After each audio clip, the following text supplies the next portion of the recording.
Mina oma tegevusega panustan Eestis sellele, et maal ja väikses kogukonnas oleks imehea elada. Ja see tähendab, et sa pead seda tegema ise ja eest vedama ja motiveerima teisi seda sama tegema. KÜSK-i stipendium andis kõigepealt oli see nagu väljakutse, et seda minna küsima. Ja siis, kui sa olid selle vastuse saanud, et 5 kohta oli ühele kohale ja sina selle said, siis see andis sulle veel rohkem enesekindlust, et jess, ma olengi teinud õiget asja kõik need aastad niisama heast tahtest, et see andis seda motivatsiooni veel rohkem teha.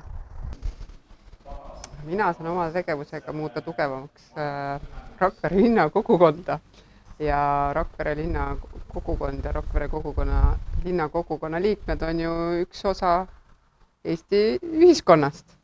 Ja mis ma seal tugevamaks saan muuta, ma tahan, ma loodan, et ma saan muuta tugevamaks inimeste vahelisi suhteid, koostööoskusi, koos soovi koos midagi teha ja arendada oma linna heaks. Ma aitan viia keskkonnafilosoofilist mõttemaailma inimestele lähemale, et nad saaksid paremini mõista looduskoosluste väest ja selle mõjust igapäevaelust. KÜSK-i stipendium on aidanud meil kulusid katta ürituste korraldamisel. Mentoriga koostöö on olnud väga huvitav ja põnev, kuna väljakutse on suur. Meie kogukond ei ole klassikalises mõttes kõige tavalisem, et selline paikne mingisuguse hoone või paigaga seotud, vaid pigem siis üle Eesti juba tänaseks laiali. Ja see on suur väljakutse meile mõlemale selgitada just nimelt need õiged meetodid ja viisid, et kuidas siis sõnumit levitada. Meie kogukond on siis huvipõhine kogukond, mis on siis haridus- ja kogukonnakeskus ja see ikkagi, kuna meie koguneme nagu hariduse ümber, hoiame haridust maal, Eesti külas, siis me hoiamegi, võiks öelda, et kuni su küla veel elab, elad sina ka, et selle hariduse ümber, selle väikse kooli ümber, mida meie hoiame seal oma kogukonnaga,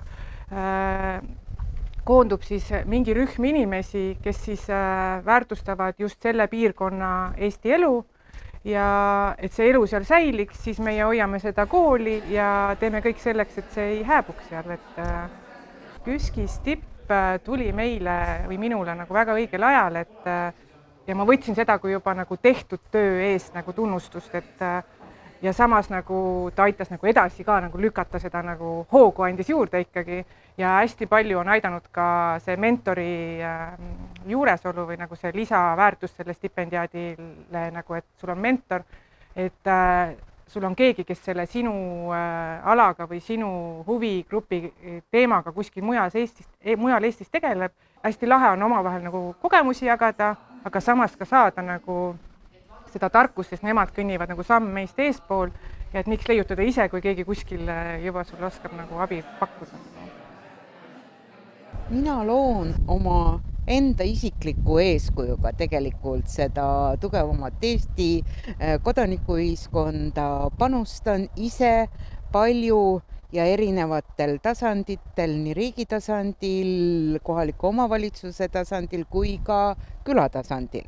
Nii-öelda need niinimetatud sädeinimesed oleme tegelikult üle Eesti suhteliselt ühtemoodi, mis mind eriliseks teeb, võib olla minu siiski pikaajaline kogemus selle vallas ja et ma olen Põltsamaa vallas tegelikult hästi kaua aega panustanud siinse kogukondliku sellise toetamise korra väljatöötamisse.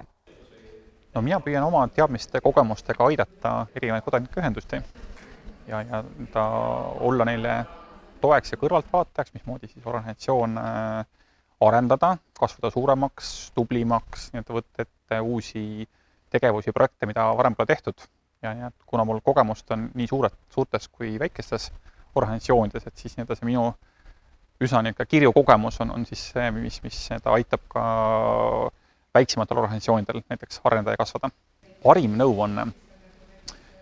Parim nõuanne ikkagi on see, et ära tee asju üksi, et püüa leida nii-öelda kampa enda kõrvale inimesi, usalda neid inimesi, nii et anna neile rohkem nii-öelda võimalusi siis enda teostamiseks, et nagu see Aafrika vanasõna, et kui sa tahad jõuda kuhugi kiiresti, siis mine üksinda, aga kui sa tahad jõuda kaugele, siis võta sõber kaasa.